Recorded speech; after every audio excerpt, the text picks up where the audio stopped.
觀眾大家好，今日係2026年2月5號星期四，歡迎嚟到閱讀天下節目。先講一句，就係為咗適應亞洲觀眾啲需要呢，我哋將節目嘅播出時間改喺每日亞洲時間嘅傍晚，美國時間嘅上晝，所以亞洲嘅觀眾呢可以睇到即時嘅新聞，唔會隔一日咯。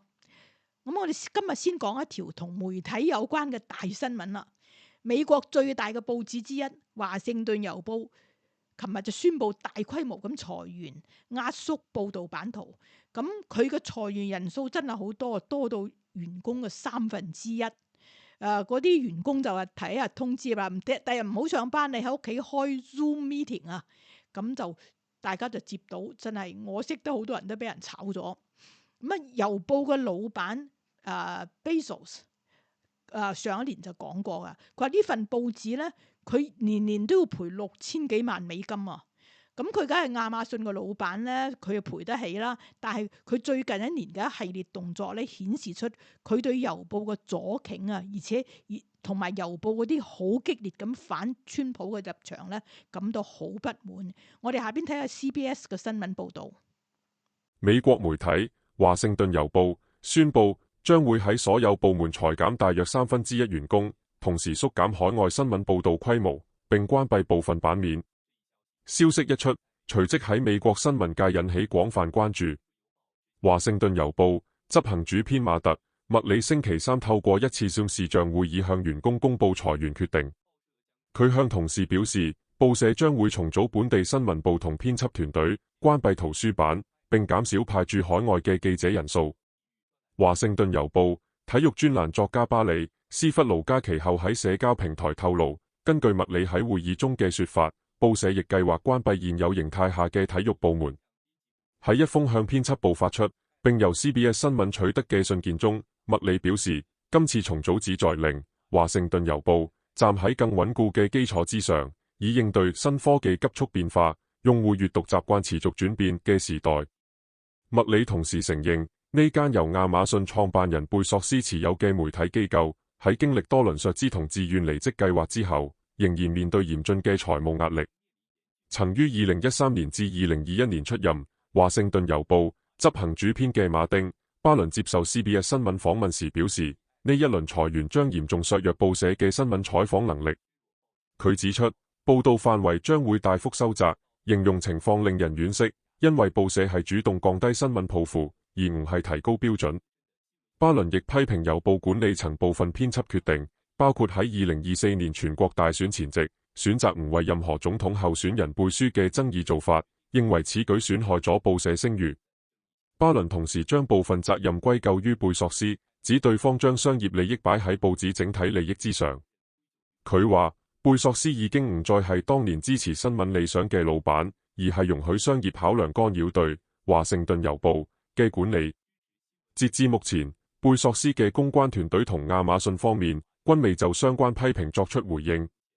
華盛頓郵報發言人亦未即時回應有關裁員實際規模或現時員工人數嘅查詢。喺官方宣布之前數日，外界已普遍預期華盛頓郵報將對海外體育同本地新聞部門作出人手調整。相關消息曝光後，上個月已有多名郵報記者致信貝索斯，懇請佢唔好裁減任何職位。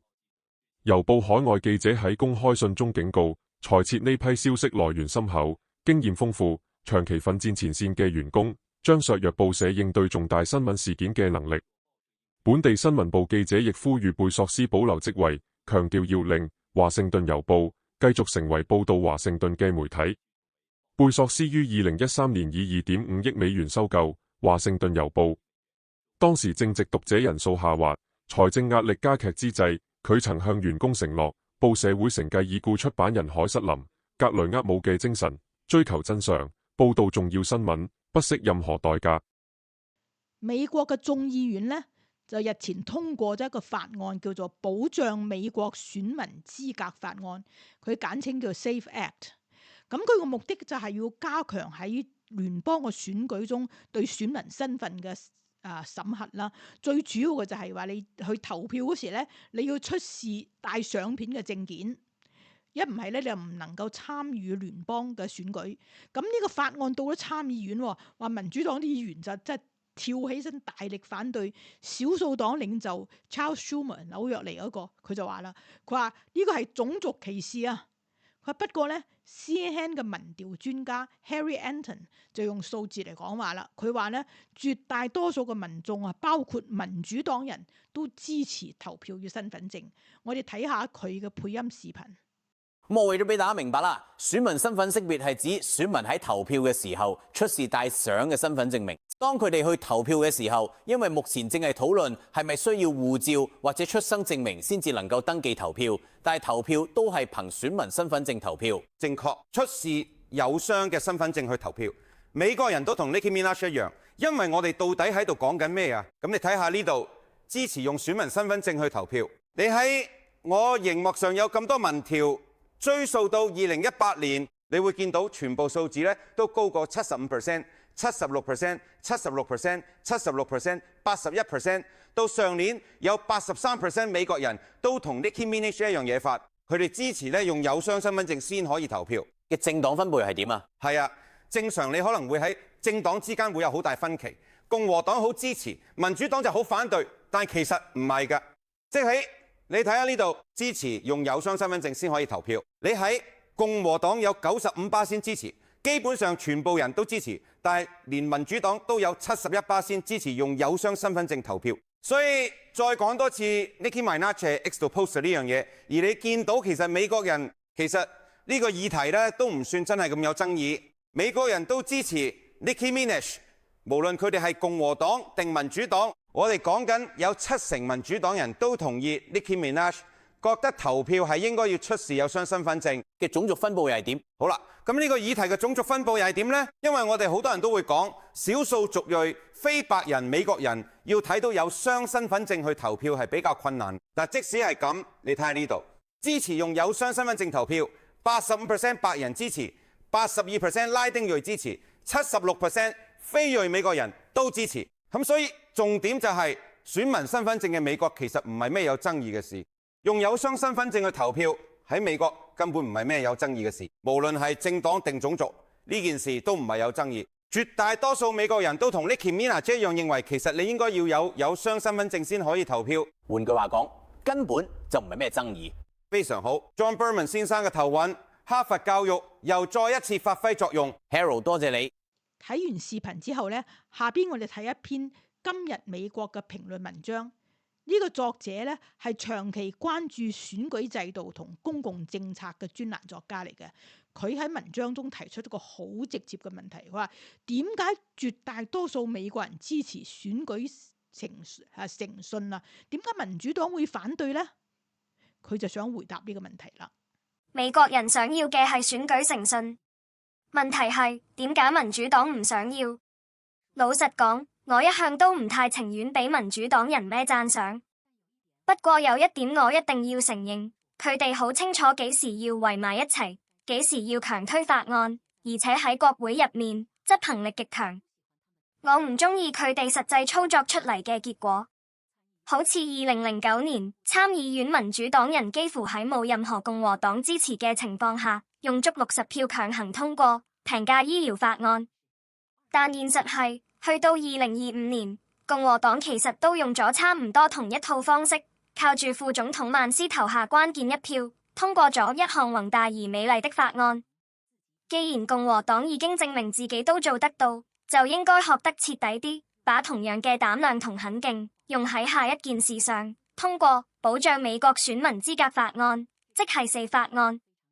呢條法案其實好簡單，喺聯邦選舉登記投票嘅時候，必須提供美國公民身份嘅書面證明。法案已經喺眾議院獲得部分兩黨支持並通過，而家理應推上參議院表決。參議院多數黨領袖圖恩已經講過，佢唔排除逼反對法案嘅民主黨人進行冗長辯論。意思好清楚，你要拖就要企喺議場度不停講，用體力同意志去擋。共和黨而家未必湊得夠60票結束辯論，但咁又點？完全可以俾民主黨人自己喺冗長辯論入面耗到攰晒，再推動表決。而家嘅現實係，參議院兩黨都喺度卡住一條絕大多數美國人支持嘅法案，只不過原因唔同。共和黨支持法案，但擔心票數，民主黨就直接反對。好在已經有共和黨參議員公開表示，共和黨其實已經接近可以逼民主黨人全天候喺議場冗長辯論。我支持直接將法案推上參議院議程，原因有兩個：第一，美國人本來就支持法案嘅核心內容；第二，咁樣可以逼民主黨向選民交代，點解要反對一件大多數美國人已經接受，甚至已經喺做嘅事情。數據好清楚，皮尤研究中心2025年嘅調查顯示，83%嘅美國人支持選民出示政府簽發附有相片嘅身份證件，而2024年嘅蓋洛普民調同樣顯示，83%嘅美國人支持首次登記投票者提供公民身份證明。如果共和黨連咁一條民意高度一致嘅法案都唔敢推，我真係要問一句：你哋點解要做議員？選民完全有理由喺下一次選舉入面把你哋換走。我哋搭飛機要身份證，買酒要身份證，點解去到選舉呢個國家最核心嘅制度，反而話唔得？要求選民身份證明，根本就係選舉安全嘅最低要求。但民主黨卻強烈反對4法案，甚至有人將佢形容為種族歧視法 2.0。亦有左翼機構話，呢條法案會限制投票自由，因為有人冇護照、冇出生證明。我唔接受呢種講法。我當然希望每一位美國公民都可以投票，但證明你係美國公民，本來就應該係最低門檻。民主黨對呢一點咁激烈反對，反而更加令人起疑。佢哋究竟係驚乜？係咪驚會失去潛在選票？共和黨一定要通過4法案，清楚表明一個最基本嘅原則：聯邦選舉必須由美國公民決定。要求選民身份證明同公民身份，唔係排斥任何人，而係最基本嘅選舉誠信。如果共和黨真係想執政，就應該學民主黨咁，圍埋一齊頂硬上，唔好縮，把法案推上議場，俾反對者自己冗長辯論到極限，並且被迫向公眾解釋點解要反對一條絕大多數美國人支持嘅改革。如果共和黨連呢一點都做唔到，咁佢哋真係唔配掌握權力。英國嘅政壇咧，最近爆出地震式嘅大醜聞。而家嘅首相Starmer 咧，佢就真係陷入咗一個執政嘅危機。點解咧？因為佢原來個親信啊，叫做Mandelson， 就俾人爆出咗同呢個 Epstein， 即係呢個性犯罪嘅罪犯啦，關係好密切。唔單止佢之間兩個人之間有私密嘅郵件咧，佢仲泄露俾人哋一啲政府機密文件。咁呢個事情咧，就將成個 Starmer 政府拖咗落水啦。而家經濟學人嘅有一篇文章就提出咗大家心中嘅一個大家都諗緊嘅問題，就係 Starmer 呢個首相啊，仲做唔做得落去？諗翻轉頭，其實早有跡象。喺2025年2月，《金融時報》問曼德爾森 Peter Mandelson 關於佢同已故戀同性罪犯愛潑斯坦 Jeffrey Epstein 嘅關係。當時佢就快做英國駐美國大使，回應非常兇狠，話我唔打算再講，係你哋《金融時報》黐線，講真你哋可以全部滾啦。OK。1年之後，曼德爾森落台，基爾斯達默 Keir Starmer 政府就捲入咗本世紀最大型嘅政治醜聞。去年9月，有電郵爆出，曼德爾森曾質疑愛潑斯坦嗰單印有未成年少女罪嘅定罪。去到今年1月30號，再有一批電郵公開，顯示佢哋之間有非常親密嘅私交。兩個人喺電郵裏面講笑講脫衣舞，仲提到某位尺寸驚人嘅後生仔，夾埋討論幾百萬美金嘅政界出路，甚至仲順手泄露咗政府機密文件。件事唔單止係政治尷尬，已經上升到刑事調查。曼德爾森呢啲行為唔只係揭開過去一啲令人不安嘅秘密，更重要係今日我哋應該問斯達默仲有冇資格坐喺首相個位。其實斯達默最初上台個目標就係要防止發生呢啲嘢。佢唔係咩有信念嘅政治家，走嘅係程序派路線。跟住喺經歷咗約翰遜 Boris Johnson 個混亂任期之後，大家都覺得換個守規矩嘅人都好啲。但今次曼德爾森事件證明，程序只係用嚟講嘅，真實世界仲係睇方便。政府早就知道曼德爾森同愛潑斯坦仲有聯絡，明知都照樣任命佢。斯達默堅持要做，根本就係無視程序。佢以前靠抨擊約翰遜出名，但依家佢個政府反而開始有啲似約翰遜年代嗰啲荒唐鬧劇。工黨成日俾人話係老人幫同內鬥成風，而斯達默原本係俾人覺得係個清新、務實、唔偏幫邊派嘅人。但最後曼德爾森可以高升，唔係靠實力，係靠識人。佢同斯達默身邊最有權勢嗰位顧問麥克斯威尼 Morgan McSweeney 關係好密，係佢力推曼德爾森去美國。好笑嘅係，斯達默自己同曼德爾森其實唔算熟，以前最多咪係偶爾俾意見，仲試過喺 podcast 笑佢肥。佢雖然冇自己班親信，但都照樣跌落裙帶關係陷阱。斯達默個政府講到底係冇乜內涵嘅，佢請返好多新工黨年代嘅老臣子，希望借佢哋嘅經驗穩住政府。而曼德爾森雖然有一身污點，咩古怪生意，同戀同罪犯做朋友，但佢有鋼鐵手腕，所以照樣受重用。咁樣做其實都幾丟架。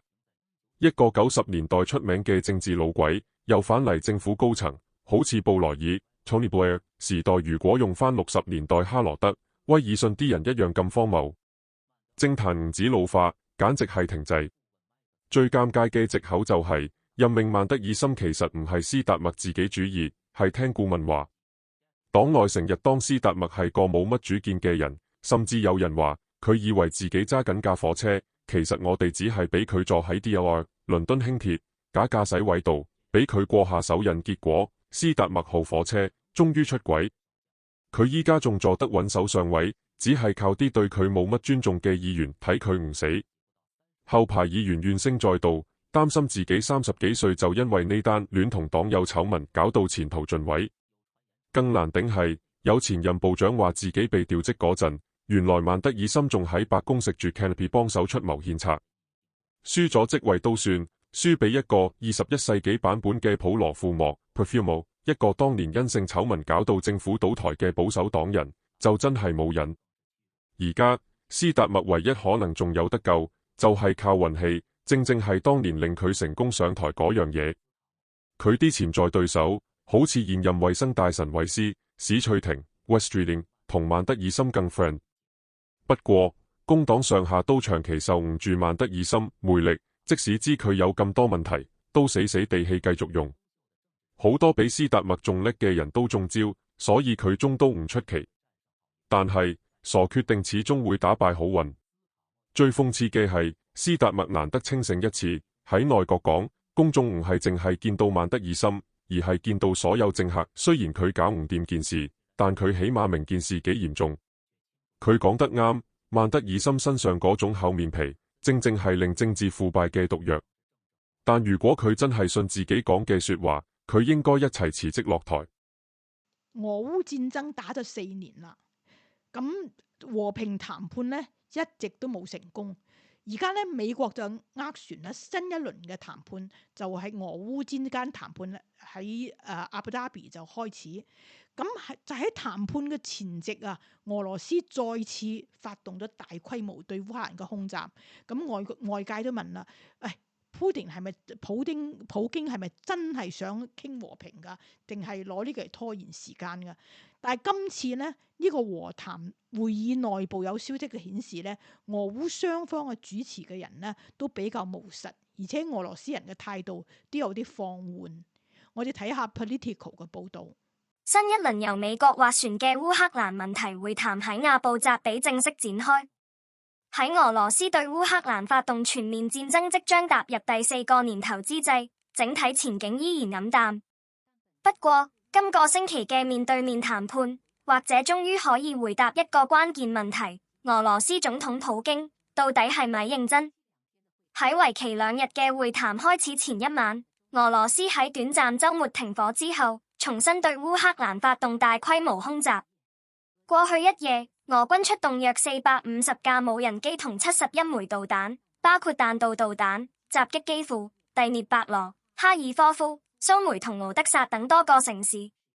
能源設施同民居成為目標。而當時氣溫已跌到攝氏-20度以下。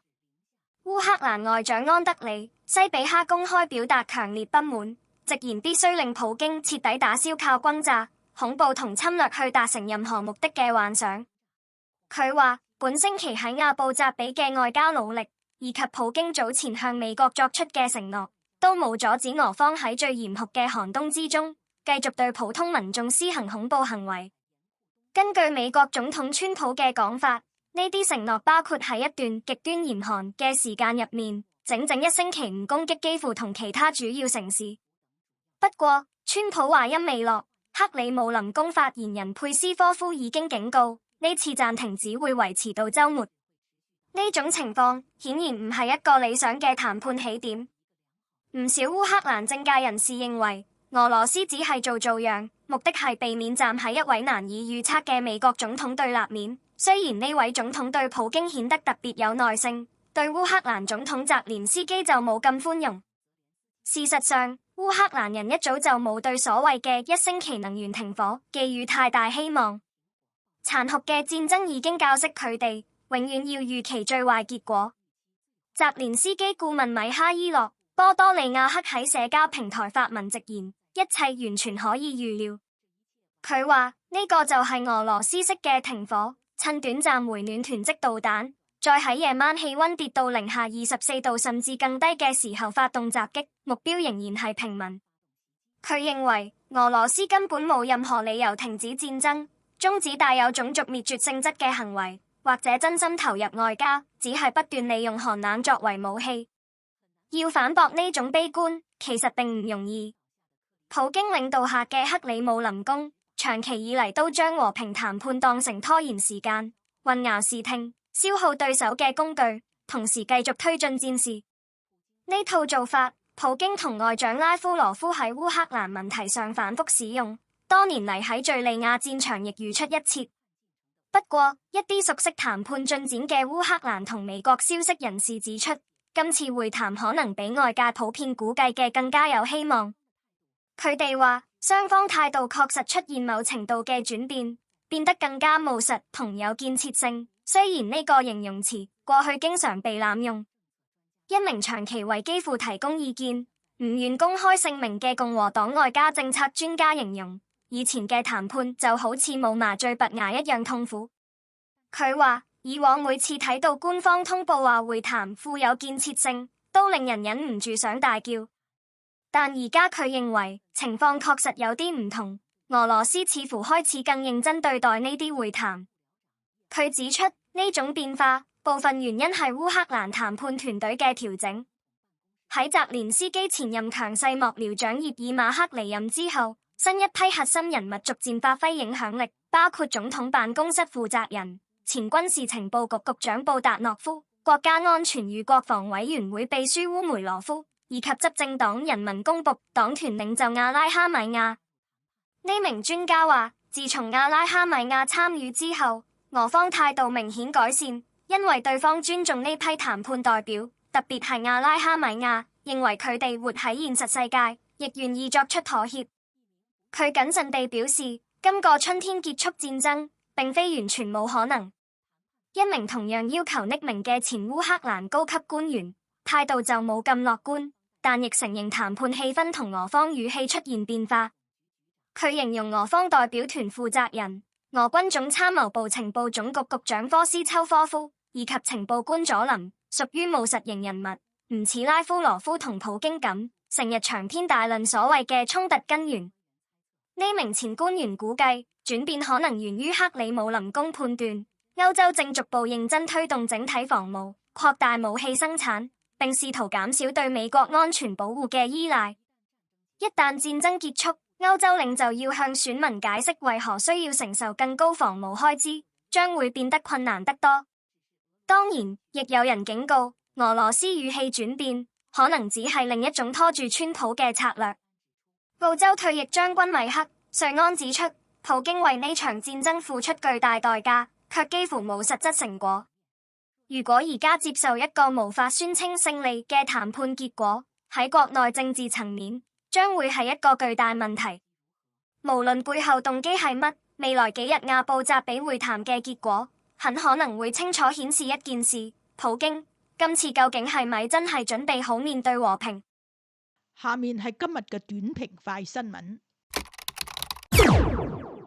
美國總統川普表示，佢早前同中國國家主席習近平進行咗一次深入而坦率嘅電話通話，雙方圍繞貿易、農業同台灣等議題交換咗意見。川普透露，中方已承諾會增加向美國採購大豆，被外界視為中美經貿關係改善嘅積極信號。近年嚟，由於美方加徵關稅，中國曾大幅削減對美農產品採購，尤其係大豆，令美國多個農業州承受出口壓力。川普強調，今次通話為解決長期貿易摩擦打下基礎，喺農業方面更取得實質性進展。另外，台灣問題亦係通話重點之一。川普話，雙方立場雖有分歧，但溝通直接而清晰。中方重申唔承認台灣擁有主權，強調堅持一個中國原則，並促請美方慎重處理對台軍售，同時警告任何損害中國核心利益嘅行為都將招致嚴重後果。美國聯邦法院喺星期三宣判，一名男子因為企圖喺佛羅里達州一個高爾夫球場刺殺共和黨總統候選人川普，被判處終身監禁。59歲被告瑞安·勞斯 Ryan Routh 喺2024年9月前伏喺川普位於西中旅灘嘅高球會附近灌木叢中，手持步槍準備行刺，但喺扣動扳機前被突。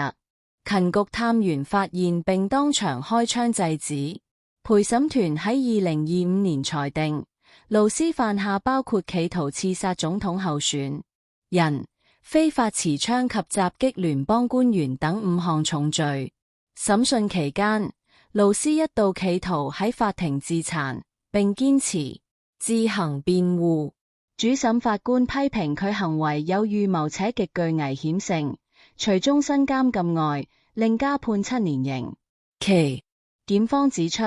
勞斯至今未有悔意，亦未向受影響人員致歉。案件發生喺2024年選舉期間，凸顯美國政治暴力問題越趨嚴重。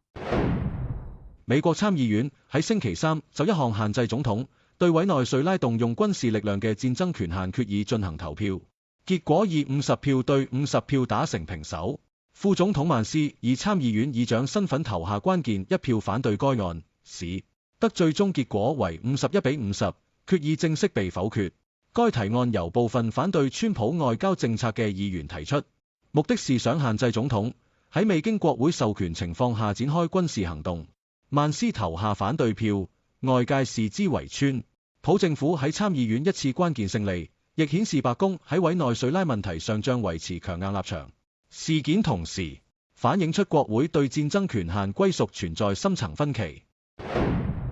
香港長和集團正式就巴拿馬撤銷港口經營權一事啟動國際法律程序。集團表示，其子公司已根據國際商會仲裁規則，喺本周二向巴拿馬提出仲裁申請，質疑當地最高法院日前裁定其經營合約無效。巴拿馬法院指長和子公司持有嘅港口特許經營合約違憲，宣布廢除。外界普遍認為裁決有利於美國總統川普立場。川普一直主張美國應加強對巴拿馬運河影響力，並曾公開批評中國喺當地經濟滲透構成戰略威脅。中國國務院港澳辦隨即回應，批評裁決無理無據，強調有關合約已履行近30年。長和指出，儘管判決無法上訴，但公司可申請澄清裁決內容，或有望延後經營權終止時間。是次事件亦令長和一項涉及約230億美元，已出售全球資產包括該港口項目嘅交易增添不確定性。美國白宮邊境事務主管霍曼星期三宣布，聯邦政府將即時從明尼蘇達州撤出大約700名移民執法人員。原本當地部署約3000名來自移民及海關執法局 ICE 及邊境保護局 CBP 人員，今次撤出佔總人數約1/4。霍曼表示，今次人員調整係基於州政府及地方官員同意加強執法合作，但強調聯邦執法行動仍會持續，約有2000人留守當地。該行動發生喺近期聯邦移民執法喺明州引起大規模抗議同政治爭議之後。早前執法行動中，造成2名美國公民死亡，引發廣泛輿論關注。雖然聯邦政府表示會繼續移民執法政策，但今次部分人員撤離被視為對地方壓力與政治情勢嘅回應。美國聯邦最高法院星期三裁定，允許加州喺今年國會選舉中採用新版選區劃分圖。該圖組於去年已經獲得加州選民通過。選舉分析認為，今次選區重劃或令民主黨喺眾議院選舉中額外奪得多達5席，有助鞏固其國會席位。此項裁決被視為對民主黨嘅重要利好，同時凸顯選區劃界對國會權力分佈有深遠影響。而家咧離美國2028年嘅選舉仲有3年啦，但係啲政壇好多人咧就諗住要參選啦。咁其中有一個黑人嘅明星，即係Maryland 嘅州長叫做 Westmore 咧好年青，都幾有魅力嘅。佢咧就成日都講佢屋企個古仔，話佢屋企咧係佢個阿爺啊，即係年青嗰時咧點樣逃離咗南方種族迫害啊，咁點樣去即係培養佢哋啦。不過咧，華盛頓自由燈塔報最近就報導咗，就揭穿咗佢中間呢個謊言。喺美國政壇上，馬里蘭州州長韋斯摩亞 Westmore 係近年冒起得最快嘅政治明星之一。作為馬里蘭州歷史上首位黑人州長，佢被好多人睇好，可能會喺2028年代表民主黨參選總統。不過，圍繞住佢個人背景，特別係一段關於佢祖父同3K 黨之間嘅驚險故事，最近就引發咗前所未有嘅質疑。摩亞一直有一個非常動人，甚至好似電影情節咁嘅家族傳說。佢喺唔少演講、訪問甚至畢業禮致辭中都提過，話佢祖父細個嗰陣，曾經喺1920年代跟住全家人喺夜晚偷走，逃離南卡羅來納州查爾斯頓。原因就係佢曾祖父，一位黑人牧師，喺講道入面公開譴責種族歧視，結果激嬲咗3K 黨，差啲俾人私刑。為咗避開追殺，一家人走咗去牙買加，而當時只係6歲嘅祖父，就喺驚恐之中發誓，將來一定要返嚟美國。幾十年之後，佢個孫就係韋斯摩亞，唔單止返嚟咗，仲做到州長。呢段傳奇唔單止令佢嘅政治形象多咗幾分英雄色彩，仲成為咗佢2022年競選演說嘅焦點。摩亞喺台上曾講過，愛國唔代表要隱瞞歷史，佢形容自己係面對美國歷史陰影都選擇忠誠同奮鬥嘅新一代愛國者。但而家問題嚟啦，原來歷史記錄同教會檔案全部同摩亞講嘅版本唔一致。根據美國聖公會南卡教區嘅官方檔案，摩亞講嘅曾祖父約瑟亞托馬斯牧師 Rev. J.J. Thomas 確實喺1920年代初喺南卡州某間教堂任職，但話佢因為得罪3K 黨而要秘密逃亡，根本唔成立。根據教會嘅正式記錄，托馬斯喺1924年12月13日被調返牙買加，去接替一位突然離世嘅知名牧師職位。呢個轉職過程係完全公開同合規嘅，有完整文書記錄，冇一絲野逃、受威脅或被追殺嘅跡象。更何況牙買加本身就係佢嘅出生地，佢喺1914年之前仲係當地嘅婚姻登記官，資歷背景都非常穩陣。查返1920年代嘅報紙、教區年報同埋教會紀錄，都揾唔到任何托馬斯牧師同三企黨有對抗，亦冇提過佢喺講道中猛烈批評過種族歧視。最諷刺係，摩亞曾話自己祖父係喺查爾斯頓出世，但出生證明就話佢其實係喺南卡州內陸嘅法倫出世，離查爾斯頓成250英里。更甚者，托馬斯牧師離開美國並唔係為咗逃命，而係接咗一份更加高層嘅教會任命。根據牙買加每日新聞報道，佢喺1925年5月正式上任，重獲政府委任成為婚姻登記官。報道仲形容佢係喺美國辛勞多年，而家返鄉服務人民，完全冇提及乜嘢三企黨追殺，亦冇所謂流亡。除咗呢段祖輩故事有疑點，摩亞自己履歷都多次被質疑誇大。他聲稱攞過童星勳章，其實冇，話自己係牛津大學博士候選人，揾唔到任何文件證明，又講自己喺巴爾的摩大起大落，但事實上佢細個喺紐約名校 Riverdale 讀書，去到大學先搬去巴爾的摩。面對外界質疑，摩亞團隊冇正面回應，反而指責記者無視南方黑人所面對嘅歷史恐懼，又反問1920年代嘅南方難道唔係充斥住種族暴力咩？老實講，美國南方嗰陣確實種族歧視嚴重，三企黨當時喺好多州都活動頻繁。但正正因為如此，如果一位政治人物想用呢段歷史悲劇嚟建立自己形象，咁佢就更加應該對自己所講嘅每一字每一句負責。我哋唔係話家庭口述歷史唔可以存在誇張或誤傳，但如果你要用嚟講感人故事、爭取選票、建立政治權威，你就唔可以怕人查。維斯摩亞無疑係一位才華出眾嘅人物，佢有軍旅經歷，有公共服務，有群眾號召力。其實憑佢真實人生故事都已經夠打動人。但如果依靠一啲虛構或者誇大咗嘅家族傳說，最後只會損害佢辛苦建立嘅誠信同公信力。歷史唔係一塊布景板，而係一面鏡。所謂愛國，唔係講最動聽嘅故事，而係有勇氣面對最真實嘅過去。如果摩亞真係如佢自己所講，唔會為國家撒謊，咁佢就應該誠實講出自己嘅故事。川普第二任政府真係確實係即係將美國嘅大船啊轉咗頭咁樣，咁所以好多政策都突破咗原來啲邊界咯。咁喺川普嘅決策後邊有個重要嘅人物，呢個人物咧又係左派最憎嘅人之一，嗰個名反覆出現 Stephen Miller。Stephen Miller 咧，佢係白宮嘅副幕僚長嘛，佢咧就主持移民政策，所以人哋即係左派憎到佢死。咁華爾街日報就有一篇深入報導講佢呢個人嘅，我哋下邊睇下呢篇報導。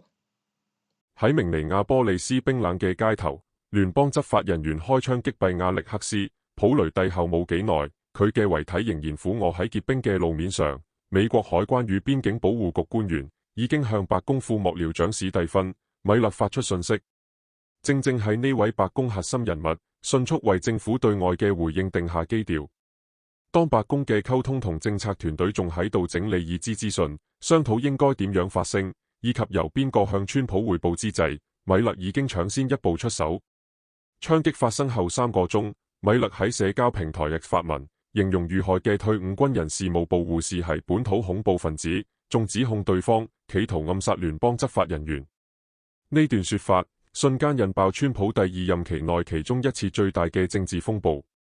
多名熟悉內情嘅政府官員透露，米勒使用嘅措辭事前並未經過批准或者審閱。米勒曾經向白宮同事展示喺普雷蒂身上發現嘅手槍照片，並向身邊人表示自己嘅判斷係基於最初收到嘅資訊。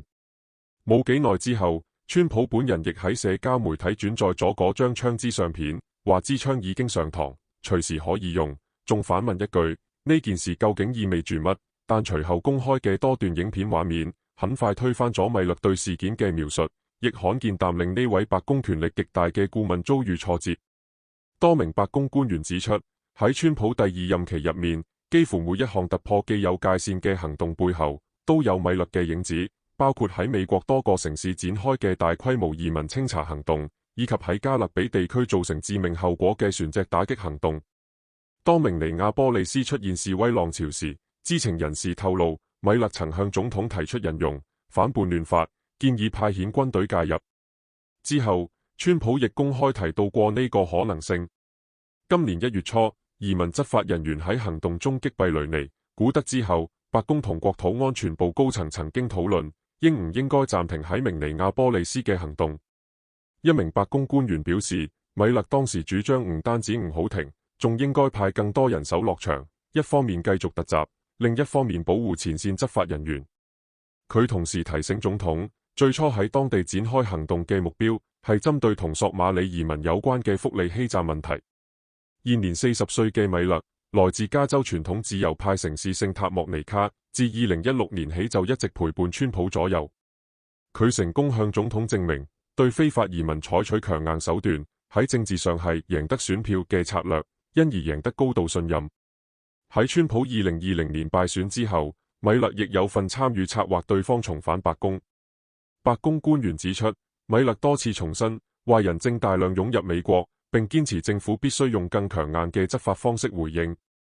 當有官員提出法律制衡或者公眾反彈嘅風險時，米勒往往正面衝撞，對呢啲顧慮不以為然。喺明尼亞波利斯一間 Target 分店，有2名美國公民喺執法行動中被短暫拘留。相關影片喺網上瘋傳，令其他白宮幕僚表情尷尬之際，一名白宮官員透露，米勒為有關行動作出辯護。川普前首席策略師史蒂夫·班農形容，米勒有一種獨特能力，可以將總統對複雜議題嘅直覺轉化成實際推動行動嘅政策。佢唔係靠討好人，而係靠行動。相比第一任期，米勒喺第2任期嘅影響力明顯擴大。知情官員表示，總統簽署嘅每一份行政命令，幾乎都由米勒親自起草或者修改。佢亦有份構思炸毀毒品船隻嘅方案，並推動引用戰時外國敵人法，將移民遣送到薩爾瓦多監獄。相關做法而家正面臨司法挑戰。政府高層認為，米勒喺加強移民執法同聯邦調查局等機構合作，以及向國務院施壓，迫使其他國家接收被遣返移民方面，發揮咗關鍵作用。為米勒辯護嘅白宮官員則指出，作為國土安全事務顧問，佢本來就需要全面介入總統嘅優先議程。國土安全部長克里斯蒂·諾姆曾經呼應米勒最初對普雷蒂嘅定性，並私下向他人表示，米勒實際上主導住部門嘅重大決策。不過，白宮官員隨後否認呢種說法，而諾姆亦公開表示，國土安全部由佢本人負責。共和黨內部嘅質疑聲音逐漸浮現。